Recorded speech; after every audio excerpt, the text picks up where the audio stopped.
போட்டிகளுக்கு டில்லி வரும் சுற்றுலா பயணிகளை கவரும் வகையில் பல்வேறு மாநிலங்களும் தங்கள் கைவினைப் பொருட்களை சந்தைப்படுத்துவதில் தீவிரம் காட்டி வருகின்றன.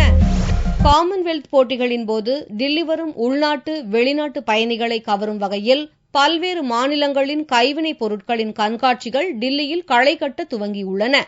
இந்த அரங்குகளில் வைப்பதற்காக அதிக அளவில் பொருட்கள் கொண்டுவரப்பட்டு தள்ளுபடி விலையில் விற்பனை செய்யப்பட உள்ளன. कॉमनवेल्थ गेम के लिए हम पूरी तैयारी पे हैं और हमने ज़्यादा से ज़्यादा स्टॉक मंगवाने की कोशिश की है. पूरा का पूरा सामान आएगा, हर क्राफ्ट में भी और हैंडलूम में भी, और हमारे टाइमिंग्स भी बढ़ रहे हैं. इसके लिए 8 hours तक खुलेगा. ஒரிசா மாநிலத்தின் உத்கலிகா கூட்டுறவு கைவினைப் பொருட்கள் கழகம் விற்பனையை பெருக்கும் வகையில் சிறப்பு விளம்பரங்கள் மற்றும் கவர்ச்சிகரமான விலையை அறிவித்துள்ளது. We are getting more stock. We have the provision of giving more discount to the tourists and this common delegates of Commonwealth. So we are preparing from our side.